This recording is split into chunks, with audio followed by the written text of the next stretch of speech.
Boa noite. Boa noite. Tribunal Superior Eleitoral adia o julgamento da chapa Dilma Temer. A defesa ganhou mais prazo e nova sessão deve ser só no próximo semestre. Ministro Edson Fachin, relator da Lava Jato no Supremo Tribunal Federal, homologa a delação de João Santana e Mônica Moura. O casal de marqueteiros comandou a campanha da chapa Dilma Temer. O deputado federal Vicente Cândido, do PT, exclui o crime de Caixa 2 do relatório do projeto de reforma política. Isso depois de se reunir com o presidente da Câmara, Rodrigo Maia, do DEM.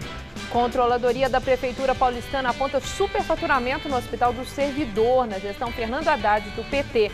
Só na contratação de exames médicos, o prejuízo aos cofres públicos passa de 10 milhões de reais. O governo federal libera saldo do FGTS como garantia de empréstimo consignado. Bancos e empresas podem firmar convênios para que os funcionários tenham acesso à linha de crédito. Crise na Venezuela. Manifestantes voltam às ruas de Caracas. E mais um protesto contra o governo do presidente Nicolás Maduro. O Jornal da Gazeta está no ar.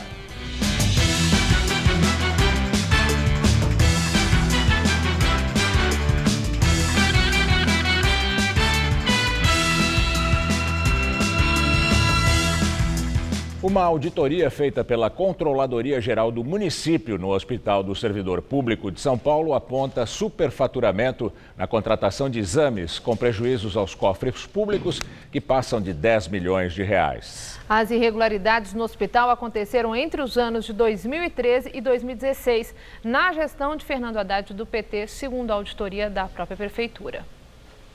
A investigação apurou um contrato de 2013 feito entre o Hospital do Servidor Público Municipal, que fica no bairro da Aclimação, e a Fundação Instituto de Pesquisa e Estudo de Diagnóstico por Imagem, a FIDE. O Jornal da Gazeta teve acesso ao relatório feito pela Controladoria Geral do Município.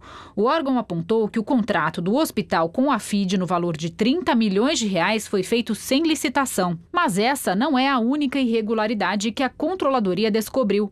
A FIDE cobrou do hospital valores bem acima dos praticados pelo mercado por exames de diagnóstico por imagem, o que gerou prejuízo de mais de 10 milhões e 600 mil reais aos cofres do município entre 2013 e 2016.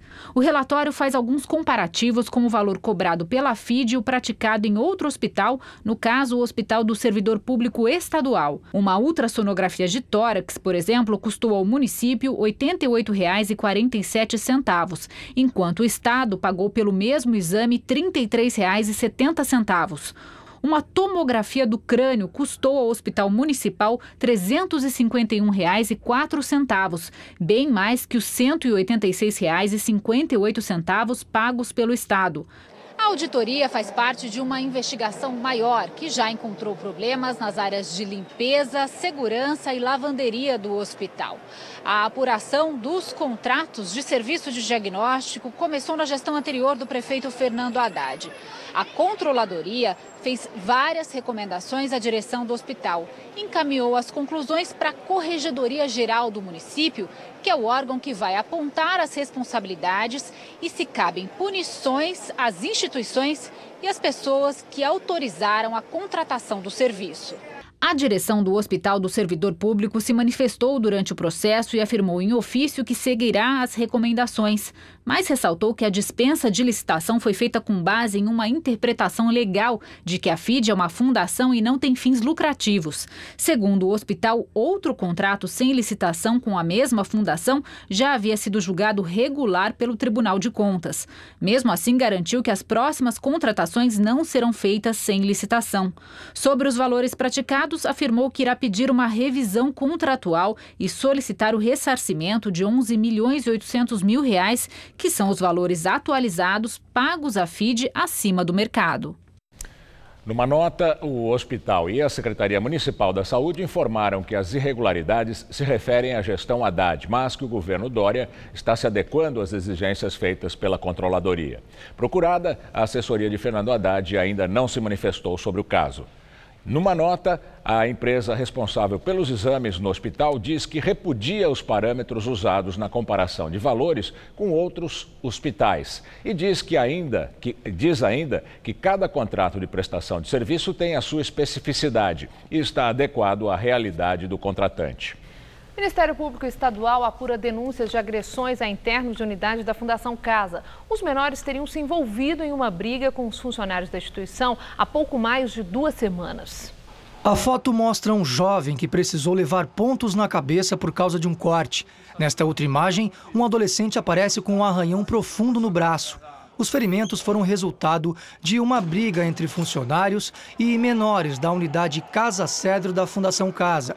As fotos foram feitas pela Defensoria Pública, que visitou o local no último dia 22 de março, 5 dias após o incidente. Os defensores conversaram com 24 jovens que participaram ou presenciaram a confusão.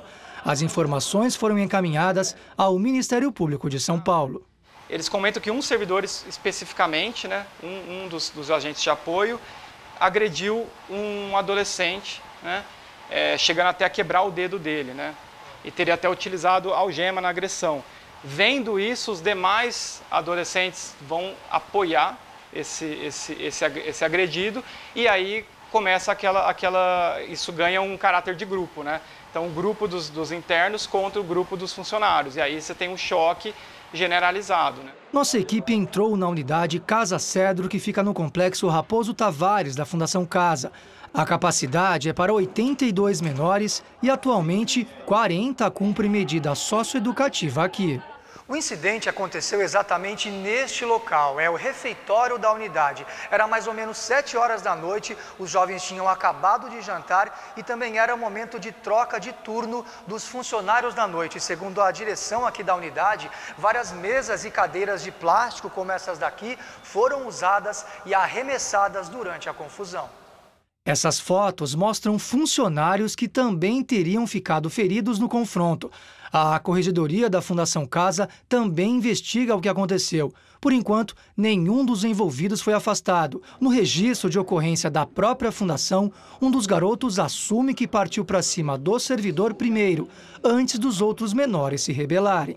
Essa situação é preciso estancar. E para estancar é preciso, às vezes, o uso da força necessária para controlar esse ímpeto de violência das agressões injustas, e os servidores, então, têm que agir para conter os adolescentes nessa situação. Mas, preliminarmente, pelo que eu acompanhei, eu estou convencido que não houve excesso por parte dos servidores, que fizeram uma ação legítima para conter os adolescentes diante de uma agressão injusta.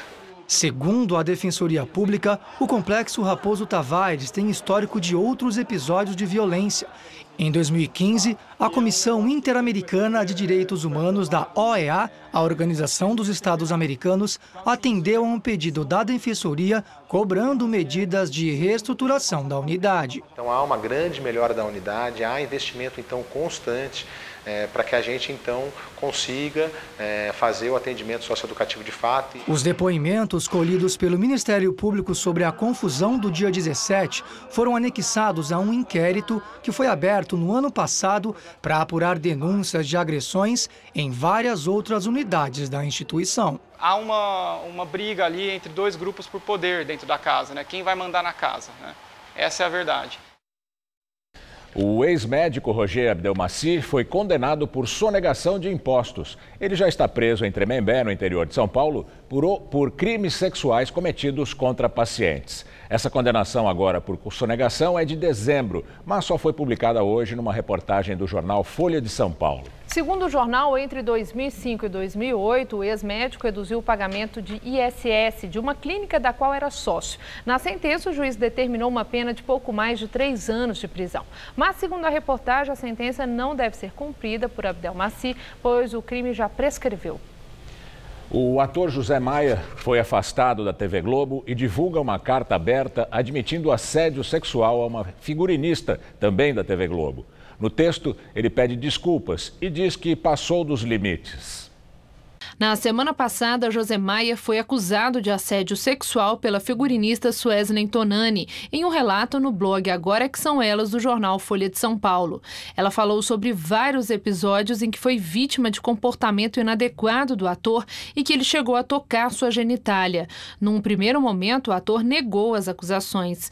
Mas hoje, em carta aberta, José Maia afirmou que errou e disse que, mesmo não tendo tido a intenção de ofender, agredir ou desrespeitar, admite que suas brincadeiras de cunho machista ultrapassaram os limites do respeito com que se deve tratar suas colegas.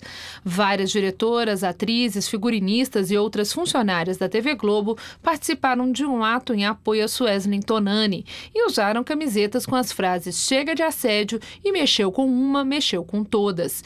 Em nota, a TV Globo afirmou que suspendeu o ator de produções futuras por tempo indeterminado. A Polícia Civil de Minas Gerais indiciou o cantor Vitor Chaves, da dupla Vitor e Léo, por agressão à mulher, Poliana Bagatini Chaves, que está grávida. A polícia concluiu o inquérito hoje, mas ainda espera a perícia de um vídeo do circuito interno do prédio em que o cantor mora. No fim de fevereiro, Poliana foi a uma delegacia e disse que foi empurrada e chutada pelo marido. Em depoimento, o cantor afirmou à polícia que se desentendeu com a mulher, mas negou as agressões. Depois disso, ele se afastou do programa The Voice Kids da TV Globo, em que era jurado. O inquérito foi encaminhado pela polícia à justiça. O Tribunal Superior Eleitoral adiou o julgamento da chapa Dilma Temer e deu mais prazo para a defesa. O julgamento só deve ser marcado para o próximo semestre. O julgamento começou com a discussão sobre as regras de como será o rito do processo. Na sessão, os ministros concederam mais 5 dias de prazo às defesas da ex-presidente Dilma Rousseff e do presidente Michel Temer em suas alegações finais. Os ministros também concordaram em ouvir mais 4 testemunhas. Só depois dessa nova fase de depoimentos, o prazo de 5 dias para as defesas será contado. Serão ouvidos o ex-ministro da Fazenda, Guido Mantega, os publicitários João Santana e a mulher dele, Mônica Moura, e André Santana, apontado como emissário do marqueteiro. Eles foram citados nos depoimentos dos delatores da Odebrecht. Marcelo Odebrecht disse que Mantega pediu 50 milhões de reais para a campanha e que passou a tratar de repasses com o ex-ministro, após a saída de Antônio Palocci da Casa Civil no início do governo Dilma. Já sobre o casal de marqueteiros, o empreiteiro disse que a Odebrecht fez pagamentos no exterior via Caixa 2 para a dupla. Segundo Marcelo Odebrecht, Dilma sabia dos repasses ilegais a João Santana. O relator da ação no TSE, o ministro Herman Benjamin, embora tenha concordado com o pedido para ouvir novas testemunhas e conceder prazo adicional, pediu celeridade no julgamento. Nós não podemos transformar este processo num universo sem fim. Nós não podemos ouvir Adão e Eva para que intime a serpente. Não há necessidade de nós não dizermos o que está por trás de tudo isso. Nós temos que evitar a procrastinação. A ministra Luciana Lócio reagiu. Ministro, não estamos aqui a procrastinar nada. Para o ministro, a eleição de 2014 será no futuro conhecida como a mais longa da história brasileira. Fechamos as urnas e apuramos os votos, mas o resultado final permanece em discussão por via da judicialização. A ação no TSE, que pode levar à cassação do mandato de Temer e deixar Dilma impedida de assumir cargos públicos ou disputar eleições, foi protocolada pelo PSDB, cerca de 2 meses depois do fechamento das urnas. Após o impeachment da petista, o PSDB foi para a base do governo Temer e tem hoje 4 ministérios. Agora, os tucanos pedem a condenação de Dilma e isentam Temer de qualquer responsabilidade. O julgamento só deve ser retomado em maio. E de acordo com Admar Gonzaga, que vai assumir uma vaga no TSE neste mês, a previsão é de que o julgamento só termine no próximo semestre. E em São Paulo, o presidente Temer disse que aguarda com tranquilidade o julgamento no TSE. Ele participou de 2 eventos na capital paulista. O primeiro compromisso de Michel Temer foi participar do Fórum Global da Criança promovido pela Suécia, na Federação das Indústrias do Estado de São Paulo, na Avenida Paulista. Na frente do prédio, cerca de 40 manifestantes que se identificaram como integrantes do movimento popular a favor da infância brasileira protestaram contra as reformas. O policiamento teve que ser reforçado. Temer chegou acompanhado da primeira-dama Marcela Temer e foi recebido pelo presidente da Fiesp, Paulo Scaff. Na presença do rei Carlos e da rainha Silvia da Suécia, Temer sancionou a lei que garante o direito de proteção a crianças e adolescentes que foram vítimas ou testemunhas de violência. O segundo compromisso do presidente em São Paulo foi no Fórum de Investimentos, realizado no Hotel Grand Hyatt. Durante o discurso, Temer disse que a palavra-chave do seu governo é o diálogo, ressaltando o bom relacionamento com o Congresso Nacional, o que, segundo ele, vem possibilitando a aprovação das reformas em pouco tempo de governo. No entanto, ele admitiu que a reforma da Previdência pode sofrer mudanças para que seja aprovada. Segundo Temer, a votação deve ser feita até o meio do ano. Nós mandamos uma reforma que nós entendemos que deva durar 30 anos, 25 anos, né? Agora, evidentemente, o senhor dessa reforma é o Congresso Nacional, que estão conversando conosco. O relator permanentemente, os membros da comissão, conversam comigo e nós vamos fazendo adequações. Depois do evento, Temer deu uma rápida coletiva e comentou sobre a decisão dos ministros de suspender o julgamento que pede a cassação da chapa Dilma Temer. O presidente disse que aguarda uma decisão com tranquilidade. O judiciário fará aquilo que for melhor e aquilo que for compatível com o direito. Tem absoluta convicção disso, né? Resolveram ampliar a instrução processual, né? É uma decisão, cabe ao TSE. Nós vamos sempre estar obedientes às decisões do judiciário. O presidente voltou a afirmar que o projeto de terceirização, sancionado por ele na semana passada, não vai prejudicar o trabalhador, mas destacou também que pode adotar alguma medida adicional se for necessário. A última coisa que o governo quer é prejudicar o trabalhador. Ao contrário, quando se pensa na terceirização, no momento de muitos milhões de desempregados, é exatamente para incentivar o emprego. O ministro Edson Fachin, relator da Lava Jato no Supremo Tribunal Federal, homologou a delação premiada do casal de marqueteiros João Santana e Mônica Moura. O casal foi responsável pelas eleições presidenciais de Lula em 2006 e de Dilma em 2010 e em 2014. João Santana e Mônica Moura foram presos em fevereiro do ano passado na 23ª fase da Lava Jato e foram soltos em agosto após pagarem fiança de cerca de 31 milhões de reais.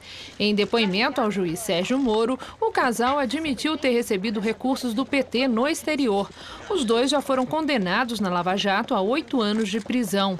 Ao homologar a delação, o ministro Edson Fachin determinou que o conteúdo do acordo continue em sigilo. Direto de Brasília, Josias de Souza fala sobre a primeira sessão do TSE no julgamento da chapa Dilma Temer. O julgamento do processo sobre a cassação da chapa Dilma Temer vai se tornando uma novela cada vez mais paradoxal. Ao decidir colher novos depoimentos, sobretudo do marqueteiro João Santana e da mulher dele, Mônica Moura, agora convertidos em delatores da Operação Lava Jato, o Tribunal Superior Eleitoral abriu a perspectiva de empurrar para dentro do processo sobre a cassação da chapa novas e valiosas provas.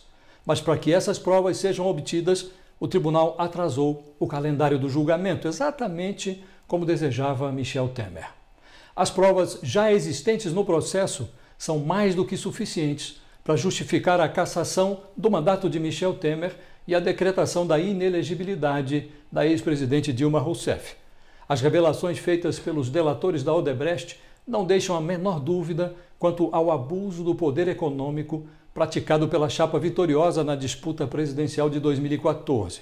Mas há um evidente esforço de agentes políticos, agentes econômicos e até de magistrados para encontrar uma porta de emergência por onde Michel Temer possa ser retirado do meio do incêndio.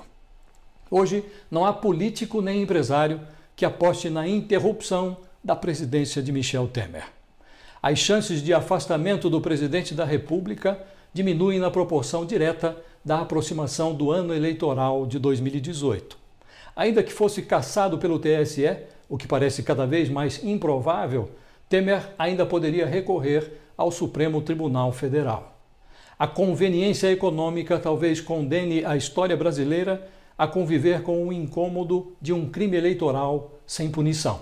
Por sorte, o brasileiro já se habituou a olhar para a sua história como uma espécie de passageiro que viaja num avião, sabendo que sua bagagem viaja em outra aeronave.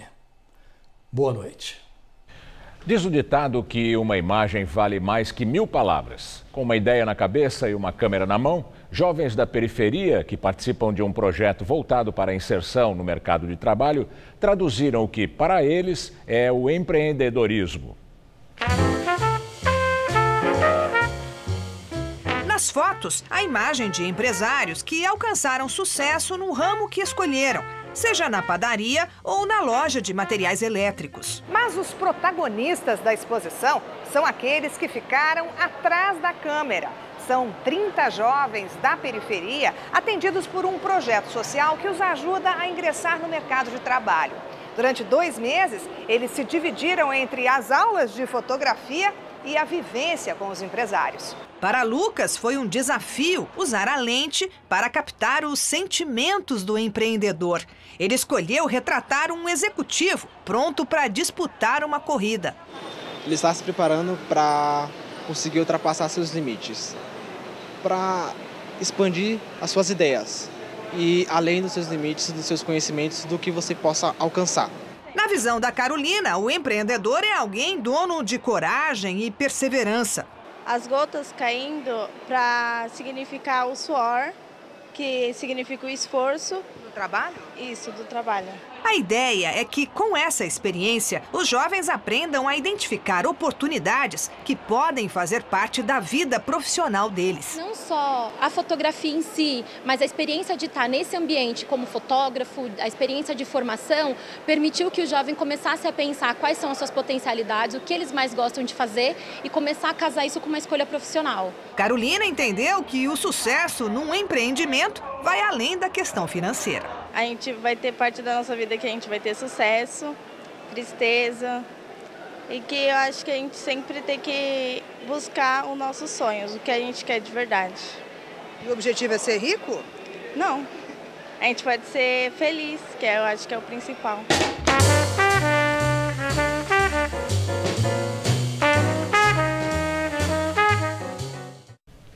A exposição Corte e Recorte pode ser vista no Conjunto Nacional até o dia 22 deste mês.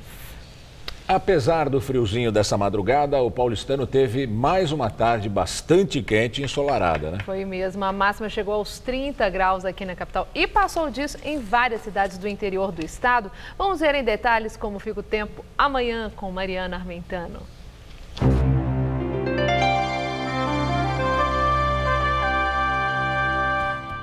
Uma nova frente fria chega ao sul do país e deixa o tempo instável. A previsão é de chuvas a qualquer hora amanhã na região sul e também em Mato Grosso do Sul. Mais ao norte, as áreas de instabilidade podem provocar chuvas entre o leste do Amazonas, Pará, Amapá até a costa cearense. Já entre Roraima e o norte do Amazonas e também entre o Nordeste paulista e em boa parte do Nordeste do Brasil, o sol brilha forte, faz calor e não chove. Vamos ver aqui algumas temperaturas? Olha só, em Aracaju, chuvinha fraca e passageira com calorão de até 31 graus amanhã. Em Vitória, máxima também de 31, só que sem nenhuma gota de chuva. Já em Manaus, o dia fica abafado e chove a qualquer hora, com máxima por lá de 30 graus. E Curitiba tem tempo instável em temperaturas entre 17 e 24 graus amanhã. Para São Paulo, o tempo muda, volta a chover e faz calor em praticamente todas as cidades paulistas. Em Bauru, teremos mínima de 19 e máxima de 30 graus. Em São José do Rio Preto, faz até 33 graus. Já em Campos do Jordão, tempo firme, mas com mínima de 12 e máxima de 25 graus. E Ubatuba ainda vai ter um dia de sol, sem chuvas, com máxima de 30 graus. Para a capital, voltam as condições de chuva a partir de amanhã. Nessa quarta-feira, teremos mínima de 19 e máxima de 31 graus, com chuvas e até raios a partir da tarde. Aí na quinta-feira, chove a qualquer hora e a máxima fica em torno dos 29 graus. E na sexta, a máxima prevista é de 27, também com chuvas ao longo do dia. Dados da CT mostram que as marginais Tietê e Pinheiros registraram 117 acidentes com vítimas no segundo mês após o aumento da velocidade. A média é de 4 acidentes por dia. Na comparação com os 30 dias anteriores, quando houve 106 casos, a alta foi de 10,4%. A administração tucana diz que essa diferença se deve à maior quantidade de equipes em atendimento nas marginais, que passaram de 45 para 75 agentes por turno. Desde 25 de janeiro, as velocidades voltaram a ser de 90 km por hora na pista expressa, 70 na central e 60 nas locais. Na faixa da direita da pista local, onde transitam os ônibus, a velocidade máxima permitida é de 50 km por hora. Quem viveu aqui em São Paulo nos anos 80 provavelmente se lembra de Juneca e Pessoinha. Essa dupla pichava os muros da cidade e foi alvo da fúria do então prefeito Jânio Quadros. Agora eles voltam a se encontrar por causa da polêmica que envolve o prefeito João Dória e os pichadores.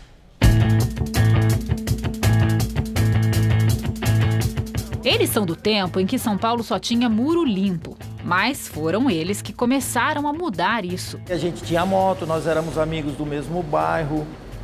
E por causa da moto, assim, moto meio velha, então a gente, para dar uns concertos, a gente pegava um spray lá e pintava um pouquinho aqui, pintava um pouquinho ali. Aí você tá com o spray na mão, tem um muro na frente, e a gente acabava colocando alguma coisa. Ficou a nossa diversão. A história começou em 1983 e, como não havia pichação em São Paulo, a assinatura dos dois amigos começou a ganhar fama. Era sempre assim, com letra simples e tinta preta, Juneca e Pessoinha. Era um mistério que a imprensa queria desvendar. A gente foi convidado para vários programas de TV, enfim, as pessoas queriam saber e a gente nunca apareceu. Isso acabou virando uma lenda, né? Aos 18 anos, Pessoinha foi servir o exército e deixou as tintas para sempre. Juneca seguiu em frente. No final da década de 1980, o então prefeito de São Paulo, Jânio Quadros, declarou guerra aos pichadores da cidade. Foi até capa do Diário Oficial do município. Ele queria ver o Juneca e um outro parceiro na cadeia. 30 anos se passaram e os pioneiros do spray aqui em São Paulo estão juntos de novo. Agora convidados para comentar a nova onda de repressão que também inclui o grafite. Desde que o prefeito João Dória começou a apagar grafites e a propor leis para punir quem pinta muros sem autorização, os dois não param de dar entrevistas. Quando eu leio no jornal que o policial ficou pesquisando no Facebook dos pichadores e mandou intimação, não sei o quê, eu gostaria que essa mesma dedicação, esse mesmo tempo que o policial gastou, ele tivesse gasto para procurar um assassino, para procurar um cara que roubou uma loja, para esse tipo de coisa. Depois ele vai atrás do pichador. Eu sei que a cidade precisa ser bonita, precisa ser limpa, precisa ter critérios, entendeu? Mas eu acho que a repressão não vai levar a nada. E como não foi a repressão que me fez sair da pichação e ir para o grafite. Pessoinha hoje é Antônio Pessoa, advogado. Juneca seguiu carreira, estudou artes, migrou para o grafite e já rodou o mundo. Ele diz que vai participar das seleções para o Museu de Arte de Rua que o prefeito pretende criar na cidade. Mesmo assim, defende a arte espontânea que tanto fez sucesso em São Paulo. Eu não acho que teria que ser uma coisa somente fechada, entendeu? O grafite tem que ter a sua liberdade e estar em todo lugar na cidade.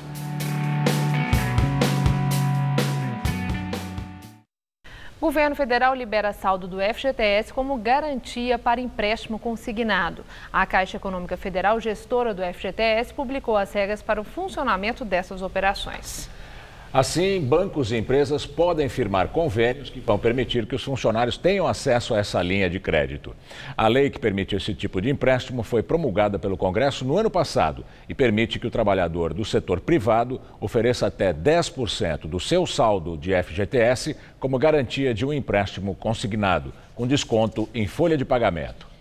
O deputado federal Vicente Cândido, do PT, relator do projeto de reforma política, desistiu de incluir o crime de Caixa 2 no relatório apresentado à comissão especial que discute o tema.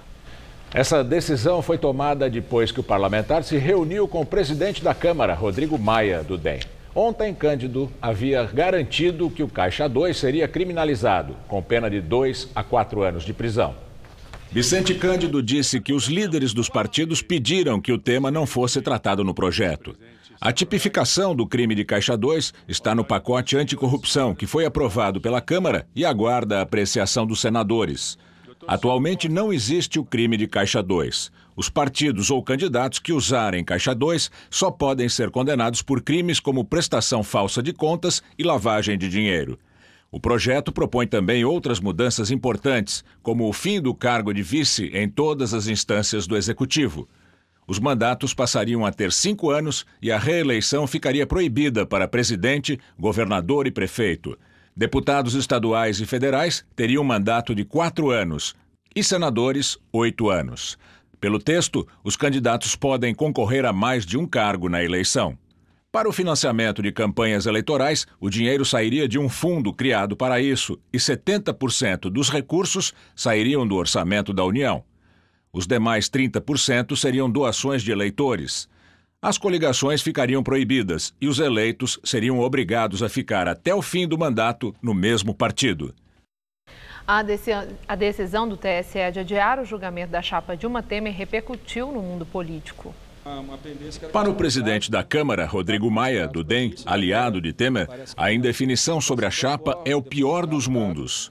Eu acho que com calma vai se ter que fazer esse julgamento e acho que é importante que no prazo até o meio do ano, né, o TSE decida essa questão, porque a indefinição é o pior dos mundos. Vai ter um relatório, a princípio um relatório que pede a cassação da chapa e o Brasil não pode ficar um ano, né, nessa dúvida. O senador Humberto Costa, do PT, líder da oposição no Senado, também defendeu a rapidez do julgamento, para que fique comprovada a regularidade das contas de campanha de Dilma Rousseff. O governador Geraldo Alckmin, do PSDB, defendeu a permanência de Temer no poder até o fim do mandato. Eu acho que o país tem dado inúmeras demonstrações, né, de que tem instituições sólidas, de que a democracia brasileira está consolidada. Claro que torço para que o presidente chegue ao final do seu mandato, né? Eu acho que nós já tivemos bastante turbulência. E agora vamos ao comentário de política com o José Neumann Pinto. Bem, a justiça eleitoral nunca foi uma Brastemp no Brasil. Ao contrário, a justiça eleitoral é desmoralizadíssima. No entanto, nunca cometeu um ato tão desmoralizado e desmoralizante quanto convocar novos testemunhos para chegar a uma conclusão que até os bebês sabem no Brasil, que a eleição de 2014 foi a maior fraude eleitoral da história.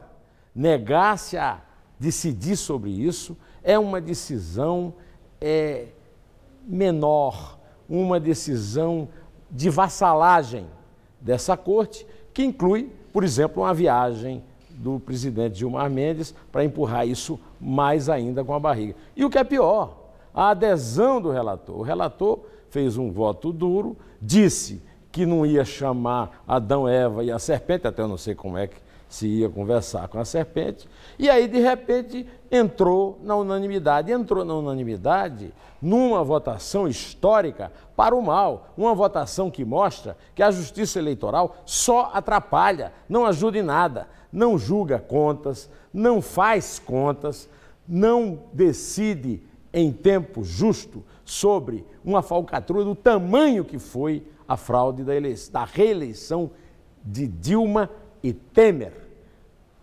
Isso está sendo julgado há 2 anos e meio e ainda teve gente que veio a público para dizer que estava havendo pressa. Isso é pressa? Ora, o mandato é de 4 anos, já passou da metade do mandato e a eleição ainda está em dúvida. Em dúvida não. Qualquer brasileiro sensato sabe que o Temer vai ficar até o fim do mandato da Dilma, depois dessa decisão, pois o Gilmar Mendes vai lá para a Europa, não sei para onde, e a decisão final dos 7 ministros do Tribunal Superior Eleitoral irá para as calendas gregas. Não sei se você sabe essa expressão, mas é uma expressão que diz que vai aí até acabar o mandato, que é o que se pretende, né? Agora, a defesa do Temer está reclamando que houve intromissão de outros assuntos. E, no entanto, agora é convocado um novo time de testemunhas, o Guido Mantega, o João Santana e a Mônica Moura. É realmente o fim da picada, porque uma fraude eleitoral daquele tamanho não pode ficar impune apenas porque estamos vivendo uma situação delicada no momento. É um chute na democracia e nas instituições.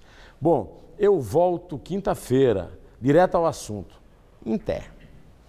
Subiu para 274 o número de mortos em deslizamentos de terra e inundações na Colômbia.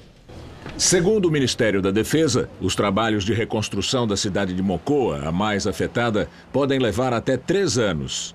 Além da reconstrução, a prioridade agora, segundo o governo, é enterrar as dezenas de vítimas e restabelecer o fornecimento de água e luz. Também vai ser feita uma campanha de vacinação para imunizar a população contra doenças. O presidente colombiano Juan Manuel Santos decretou estado de emergência. O Conselho Eleitoral do Equador anunciou oficialmente a vitória de Lenín Moreno à presidência do país. Moreno, que era o candidato do governo, teve pouco mais de 51% dos votos contra 49% do outro candidato, Guillermo Lasso. A oposição afirma que a eleição no Equador foi fraudada e que vai pedir a recontagem dos votos. Crise na Venezuela. Manifestantes voltam às ruas de Caracas em mais um protesto contra o governo do presidente Nicolás Maduro. Houve confronto. Houve confrontos entre a polícia e os manifestantes. Segundo grupos de oposição, o governo Maduro determinou o fechamento de estações de metrô para dificultar a concentração de manifestantes na praça central da cidade. Depois do anúncio da Organização dos Estados Americanos de uma nova assembleia para discutir a situação política no país, o presidente Nicolás Maduro acusou a OEA de se transformar em um tribunal de inquisição que tem como objetivo perseguir o país. Ex-presidente da Argentina, Cristina Kirchner, e os filhos são processados por lavagem de dinheiro cometida supostamente por meio de uma imobiliária de propriedade da família. Na ação, o juiz federal Cláudio Bonatti ordenou o bloqueio de 130 milhões de pesos, pouco mais de 26 milhões de reais. O juiz também proibiu a saída da Argentina de todos os processados, entre eles Cristina e os filhos, Máximo e Florência, além de 2 empresários. A acusação diz que a imobiliária foi usada para receber transferências milionárias desses empresários que previamente teriam recebido concessões de obras superfaturadas. Terror na Rússia. O governo confirma a identidade do homem responsável pelo ataque contra o metrô de São Petersburgo. O ataque matou 14 pessoas. Akabajon Jalilov, de 22 anos, nasceu no Quirguistão e também teria nacionalidade russa. Até agora, nenhum grupo reivindicou a autoria do ataque, que é tratado pelo governo como um ato de terrorismo. Agências de notícias chegaram a relacionar o ataque a uma vingança pelas ações da Rússia em apoio ao governo de Bashar al-Assad na Síria. Mas isso ainda não se confirmou. Pela manhã, o metrô de São Petersburgo chegou a ser parcialmente fechado, após um telefonema anônimo com uma suposta ameaça terrorista, que foi descartada. A população segue com manifestações de apoio e homenagens às vítimas. O presidente Vladimir Putin decretou luto oficial de 3 dias e depositou flores em um local próximo à explosão. A ONU vai investigar o uso de armas químicas na guerra civil da Síria. Ataques mataram pelo menos 100 pessoas. O primeiro ataque teria sido contra um vilarejo ao sul de Idlib. O segundo foi contra um hospital que estava tratando feridos atingidos no primeiro ataque. Além das mortes, quase 400 pessoas teriam ficado intoxicadas ou com graves problemas respiratórios. ONGs de direitos humanos atribuem os ataques ao governo de Bashar al-Assad. Segundo a ONU, se for provado o uso de armas químicas, esse seria um crime de guerra e uma séria violação das leis de direitos humanos. O governo sírio já foi acusado em outras ocasiões de usar armas químicas, o que Assad sempre negou. Agora vamos ao comentário de política internacional com João Batista Natali. É para botar as mãos na cabeça e chorar. Armas químicas foram usadas hoje, mais uma vez, na guerra civil da Síria. Morreram ao menos 100 pessoas, entre adultos e crianças. É informação da Defesa Civil. Eram 7 da manhã quando um caça de fabricação russa, e que pertence à ditadura de Bashar al-Assad, despejou essa porcaria sobre uma cidade de 75 mil habitantes, a noroeste do país. 2 horas depois, outro caça do governo bombardeou um hospital, onde parte dos 200 feridos estava sendo submetida a cuidados médicos. A França pediu a convocação de uma reunião de urgência do Conselho de Segurança da ONU. Mas é o tipo de reunião que não dá em nada. Isso porque a Rússia, que é aliada da ditadura de al-Assad, tem poder de veto sobre as decisões do Conselho de Segurança. A guerra civil começou em 2011 e já matou 320 mil pessoas. Entre essas pessoas, os Estados Unidos acreditam que cerca de 1.400 sírios morreram por causa de armas químicas. Foi em 2013. Naquela época, um acordo entre a Rússia e a diplomacia americana permitiu que a Síria entregasse 1.300 toneladas de armas químicas que foram depois destruídas. Foi com esse acerto que o governo de Barack Obama prometeu não enviar combatentes americanos para ajudar os rebeldes. Mas a combinação acabou não dando certo. A Síria voltou a fabricar as armas químicas, que são proibidas por convenções internacionais. O exército da ditadura usou essas armas mais 3 vezes entre 2013 e 2014. E o Estado Islâmico, que também são os canalhas, usou mais uma vez o gás mostarda contra civis. Já são 6 anos de guerra civil. A ditadura de Al-Assad não tem mais nenhuma grande cidade sob o controle dos rebeldes. Mas o mapa da Síria continua parecendo uma colcha de retalhos. Há territórios em mão das milícias curdas, outros sob controle dos rebeldes e ainda outros sob terras do Estado Islâmico. A guerra civil ainda está longe de acabar.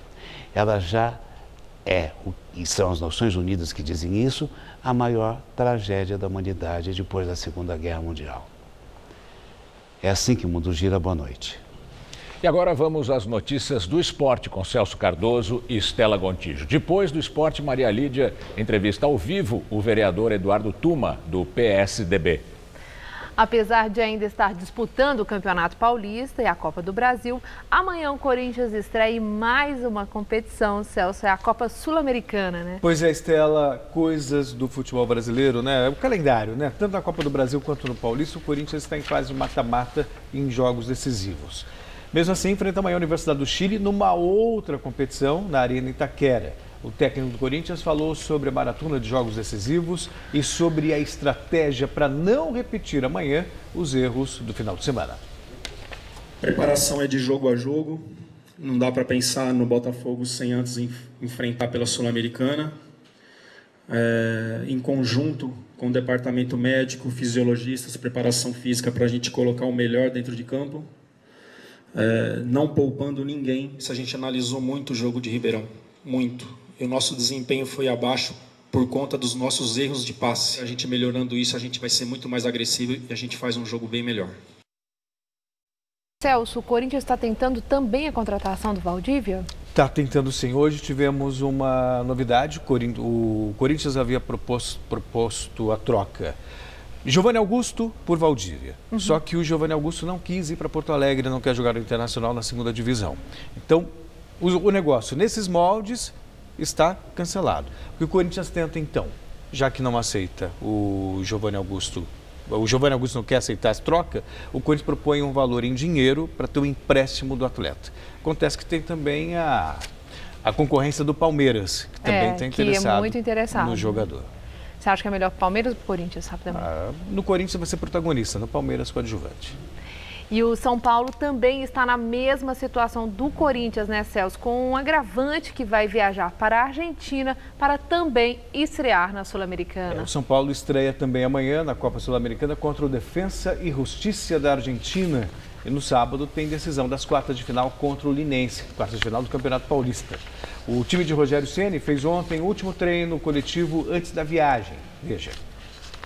O São Paulo amanhã tem Copa Sul-Americana e no sábado enfrenta o Linense também no estádio do Morumbi, só que dessa vez pela sequência do Campeonato Paulista, fase de quartas de final. E a pergunta é, será que o São Paulo, por ter tido um bom desempenho no primeiro jogo, né? Vitória por 2-0, pode até perder por um gol de diferença a partida da volta. Será que por esses fatores o São Paulo pode priorizar a Copa Sul-Americana, colocar o que tem de melhor na partida de amanhã? A força do elenco serve para isso, mas lógico, isso cabe ao Rogério, junto com a comissão, ver qual o melhor momento de utilizar os jogadores.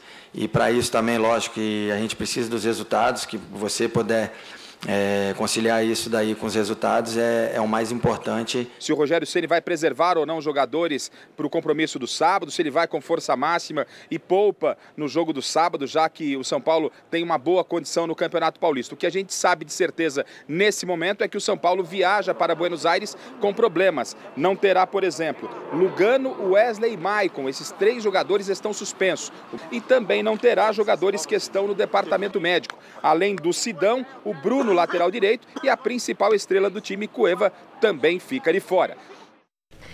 Pois é, e nesse momento acontece a primeira partida da Recopa entre Chapecoense e Atlético Nacional da Colômbia. Celso, apesar das homenagens e contribuição, carinho, né, o jogo é para valer, né? Ah, não, sem dúvida. As everenses ficam fora de campo. Antes da partida aconteceram muitas homenagens aos mortos no acidente com o avião da Lamia e ao povo colombiano.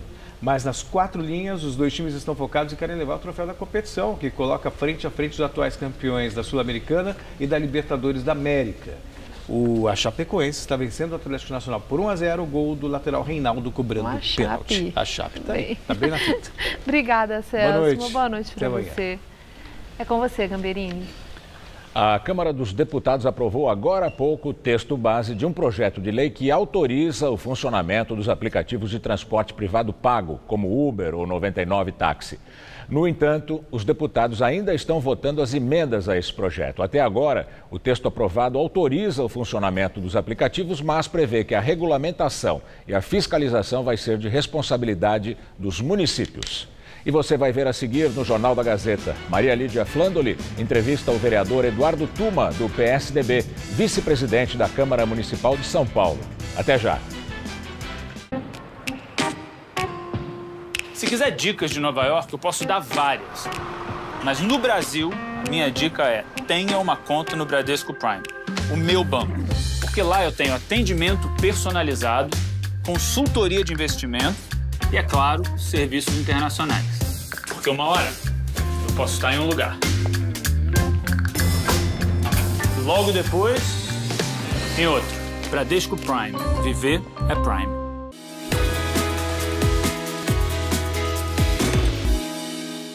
Eu não tenho dúvidas de que quando você estuda, você se aprofunda, você cria novos debates, isso agrega muito no seu dia a dia. Você começa a simular problemas em sala de aula e isso faz toda a diferença. A gente nunca sabe o que vai acontecer no futuro, então quanto mais preparado a gente estiver, melhor.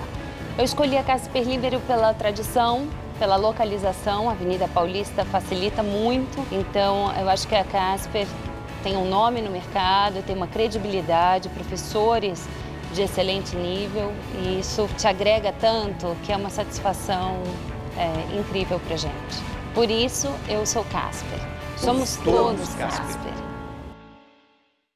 O programa Corujão da Saúde informa. A fila para agendamento de exames de imagem, que no dia 1º de janeiro deste ano era de 485 mil pessoas, foi zerada. A saúde tem pressa. Prefeitura de São Paulo. Trabalho e inovação. Lance novo na área. Agora o time já começa morto. Empate em clássico é um horror. Conflito novo no time? Não respeitam nada. É muito amadorismo. Se tem novidade no futebol, tem comentário novo no Gazeta Esportiva, de segunda a sexta, 18h.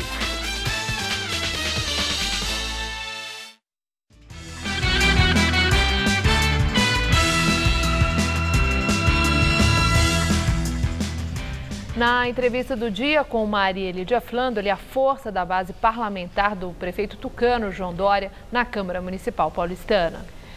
Entrevista o vereador Eduardo Tuma, do PSDB, vice-presidente da Câmara Municipal de São Paulo. Muito obrigada, vereador, por estar conosco. Bom, o prefeito João Dória teve uma eleição surpreendente no primeiro turno e conseguiu arquitetar uma base de apoio com facilidade. E ele agendou reuniões mensais, né, com os vereadores, um encontro, uma interlocução. Eu quero saber do senhor hoje, né, houve uma reunião do prefeito.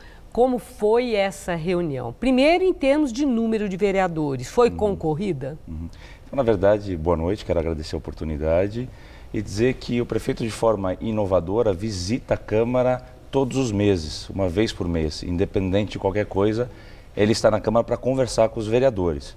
Hoje nós tivemos quase 40 vereadores nessa reunião, em que o prefeito pôde apresentar Os números da gestão são 94 dias de gestão até agora, um pequeno espaço de tempo, mas com grandes feitos já. Então, e a oposição comparece também? Estava presente? Na última reunião nós tivemos 3 vereadores do PT e 1 do PSOL. Hoje nós tivemos 2 vereadores ou 2 vereadoras do PSOL comparecendo, além da base aliada, obviamente. Certo. Agora, interessante que nessa última reunião que o senhor mencionou agora, foi registrado que havia uma expectativa para 44 vereadores, só 22 teriam dado as caras. O que houve? Então, na verdade, você menciona uma reunião que foi feita na terça prefeitura, passada? Isso, para apresentação do programa de desestatização, que são as privatizações, parcerias público-privadas e as concessões. Certo, mas houve ausência de pessoas, vereadores que eram esperados. Alguma razão especial? Eu acredito que problemas de ordem pessoal. Eu, por exemplo, como sou professor universitário,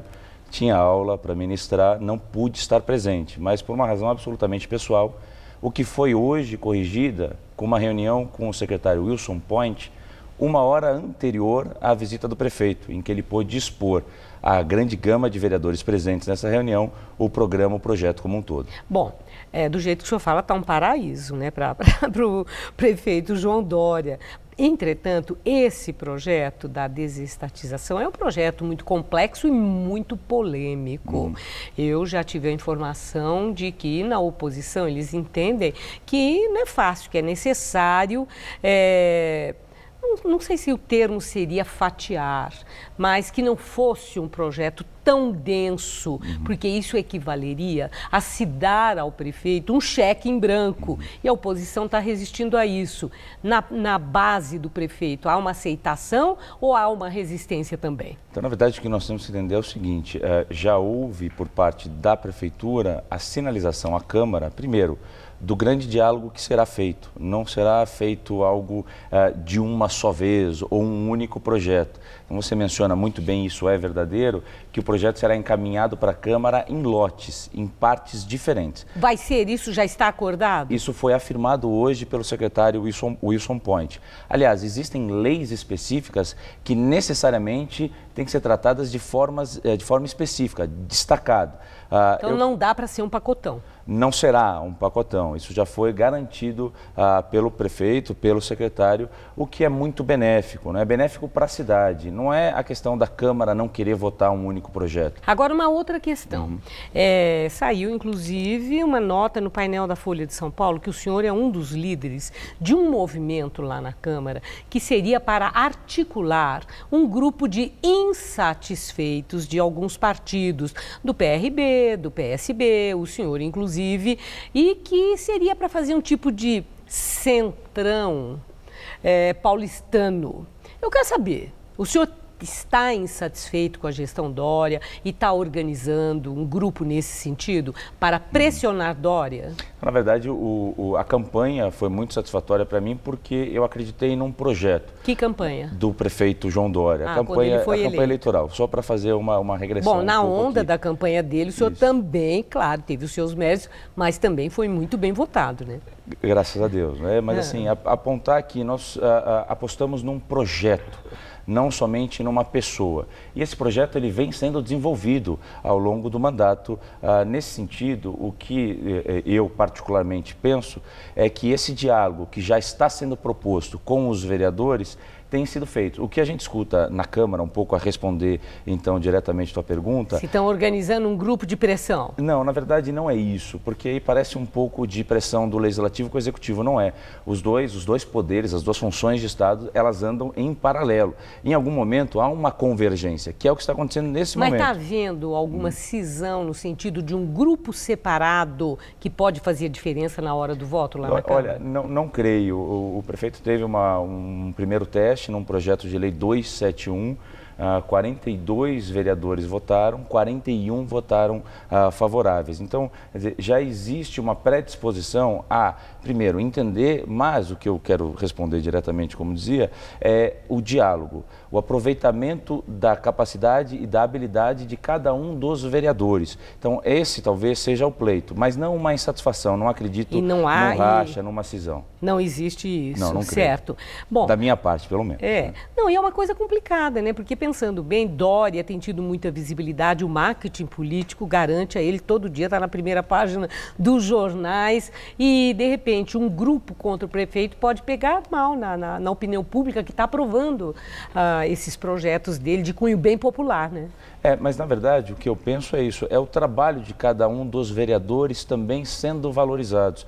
Hoje foi muito claro isso quando mais de 2, 3 secretários estiveram conosco na Câmara e já se dispuseram e propuseram reuniões, inclusive com um pequeno grupo, reunião privada, para explicar os projetos, para que a gente possa também contribuir com esses que vêm à Câmara pelo Executivo. A última questão, bem rapidamente. Ok.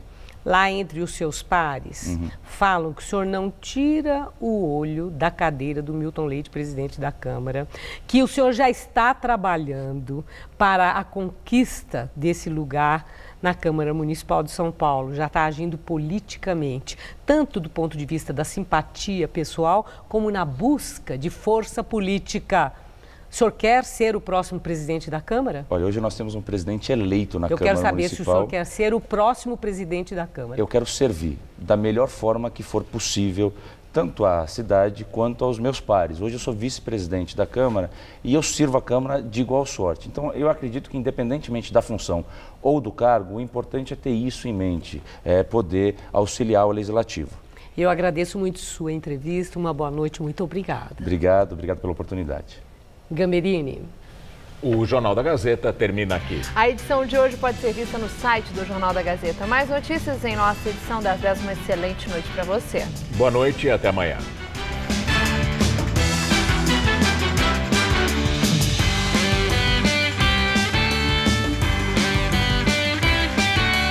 O chefe Alan prepara uma receita prática no Revista da Cidade, nesta quarta, 9h30 da manhã.